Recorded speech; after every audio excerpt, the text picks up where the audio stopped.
So hello and welcome to our term kickoff call for MBA 502. We will go over introductions and some MBA pathways. I will I will share some questions that generally arise when students take this class, share student feedback, and provide you with some best practices for faculty that really help with the flow and the student success in the class, share reminders, and also we will look at some statistical data to show us how we progress, how students are actually doing in the course. So I will start by introducing myself.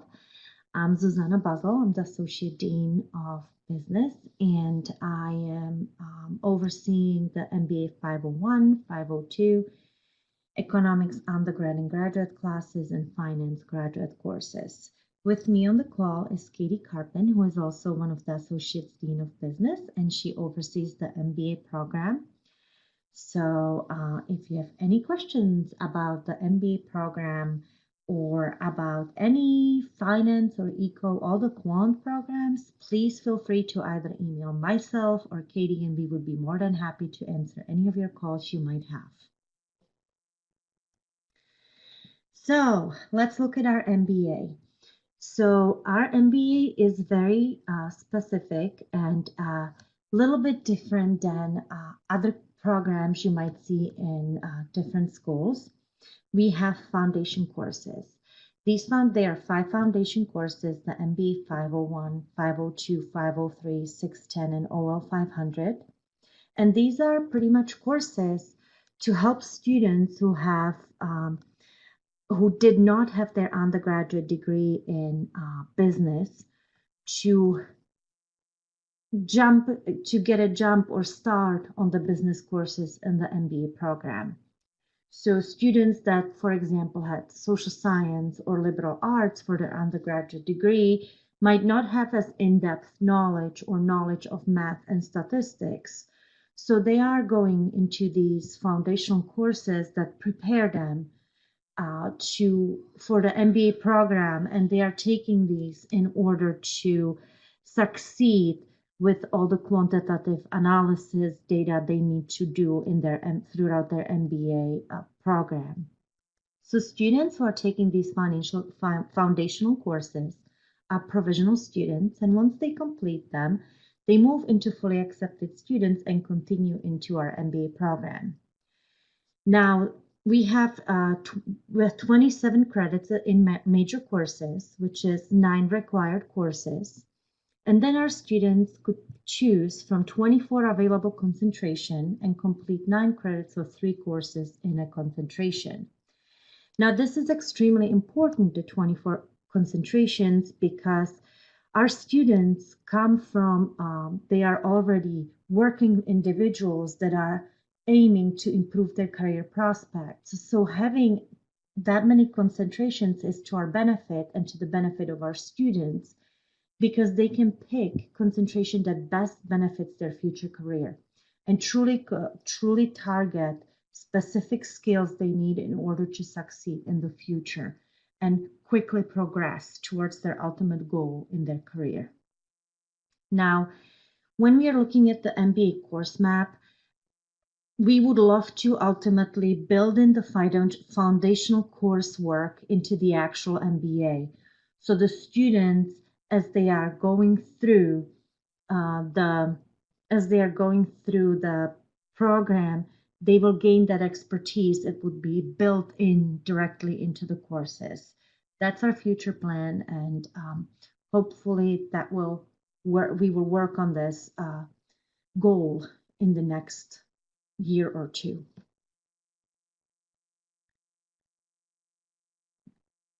Let's look at our MBA 502 Economics for Business.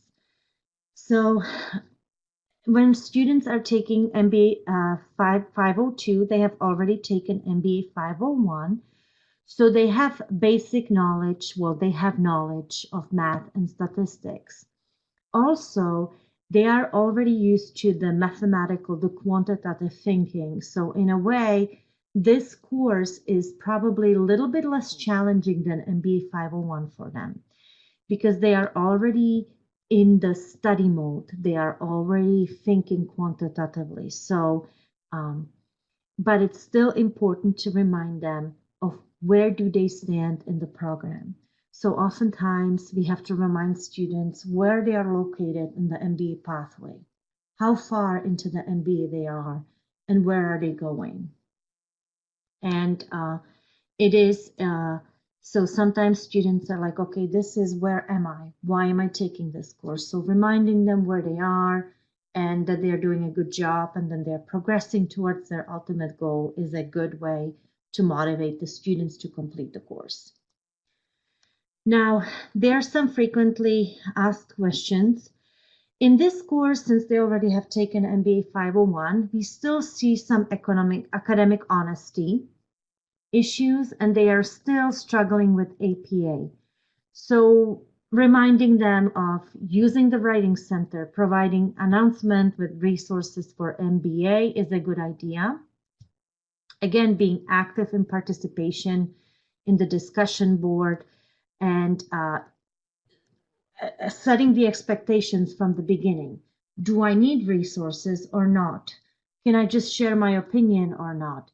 Truly telling the students, if you would like to do a good job and if you would like to be the exemplary student, if you have any data, statistical data, if you share any economic charts, graphs, you need to truly reference those. So setting the expectations, being active on the discussion board, that's important for our students. And of course, grading and feedback. This is where we see the largest impact.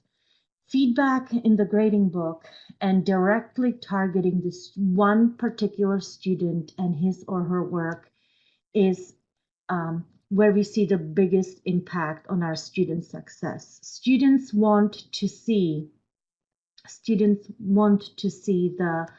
their grade.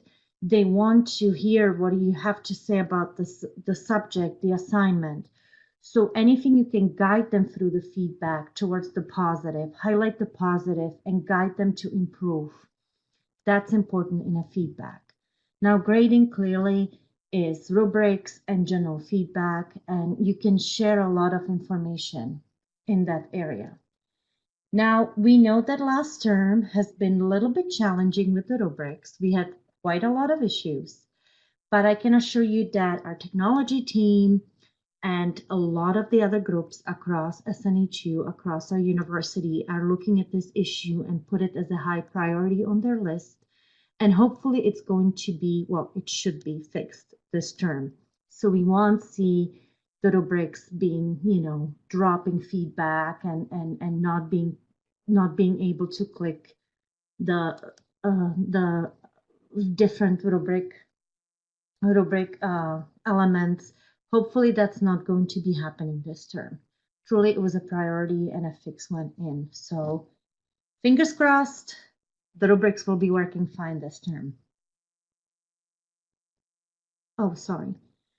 I wanted to leave this to the end, the company selection for final project. So our students quite a lot of time get confused because there are 5 companies they can select from. But if you read the final project assignment, there is a note that you can select either from the 5 companies or choose one of your preferred companies. So if you have a student who is working for a specific publicly held company, they can choose that one. And maybe they have more interest in completing the project working on information using the company of their choice than the ones that are provided in the final project. It also offers another view, another opinion, and something else to examine and to share with the class.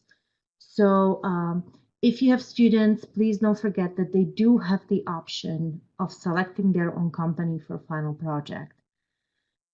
And oftentimes they do. I would like to share some MBA 502 evaluation feedback, and it's actually very positive.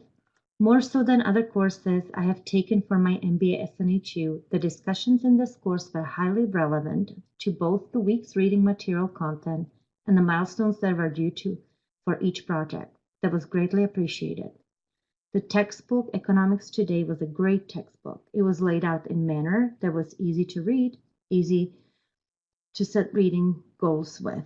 There are stories from the real world to help give examples to the theories, and that was very helpful. Also, this content, but then there are some challenging, obviously. This content was challenging for me, and having the Khan Academy was very helpful, as the book sometimes was hard to follow. So what we have found, a lot of students like videos, and they like the Khan Academy, and they learn via videos. So if you find that students are struggling with a topic, perhaps 1 or 2 minute video that you can share a screen and you can record a screen is could be very helpful in seeing the student success and higher student submissions for a specific assignment or a project. Other than that, good class. More so than other courses I have taken for my MBA and HU, the discussions, okay, that was the same. So overall, positive feedback from our students, and we see more student satisfaction in MBA 502 than 501.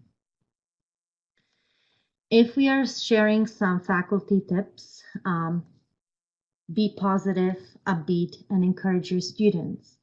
Students, when they're struggling, they need to hear the positive feedback. Oftentimes, when we write feedback in our grading rubrics and so forth, we tend to concentrate, which is a human nature, on the negative. Try to improve. You know, if you did this, you would have scored better. But highlighting the positive would give the student this upbeat, would give them something to say, okay, I have done really great. I'll just tweak this part. So we always have to do something positive. Be present, use announcements and discussion boards to share experiences and apply course concepts. Also, highly is encouraged if you have discussion board posts. Encourage the students to share their own experience from their career, from their job experiences.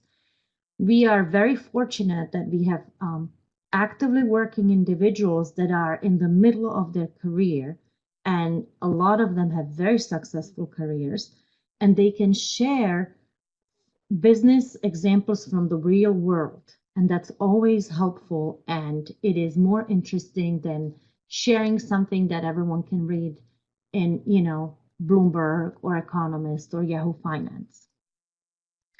Give personal detailed grading feedback for both strong and weak papers, and grade all week, and do not do everything in one day.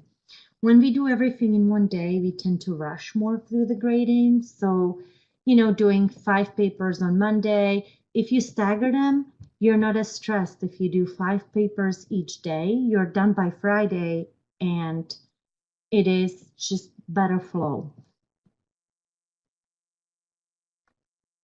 So there are a couple of reminders for this course. Promote the Academic Support and Writing Center. So Academic Support and Writing Center is always important in any course. Our students can still request writing support and academic support throughout the entire MBA program. If you see, I would love to know in this case, academic support can provide workshops, live workshops, which we currently have in MBA 501, and they share hints, tips for certain assignments, for certain issues in the MBA 501. So if you see any need for MBA 502, I could work, or Katie and I could work with academic support and start up these workshops at least twice a term to help students with the topics and with the assignments within this course. So there's always the option of having live workshops. I would also suggest to add instructional, intellectual, and personal content to your course. Don't shy away from charts. Make it colorful.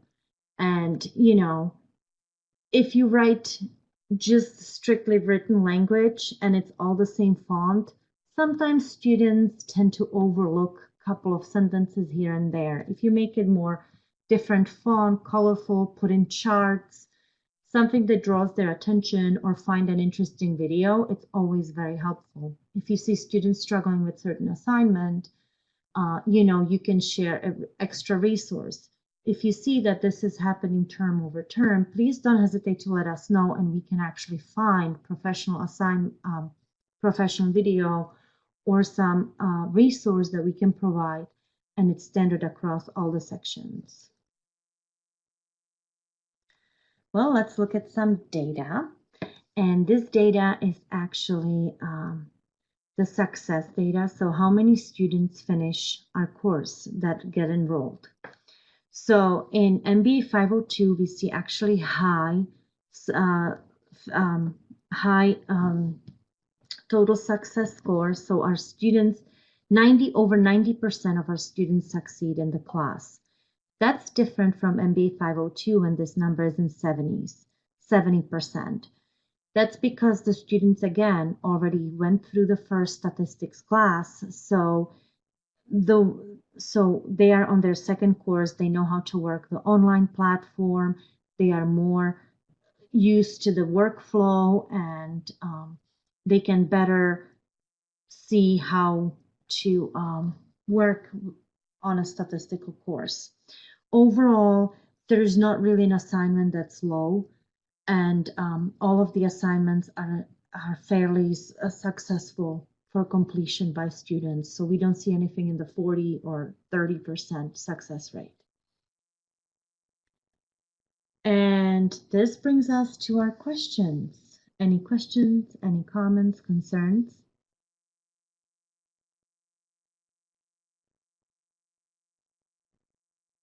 Okay. So Cynthia, I know you can hear us, but probably can't talk because you're at the airport. But I'm so happy you could attend, and I will share this with other faculty. And again, if you have any questions and you're progressing it from your class through your class and you see any potential improvements, you have any feedback, I love feedback. It helps us improve, and it helps us provide students with better opportunities to succeed. So please don't hesitate to email me, and I would be happy to take it upon myself to research.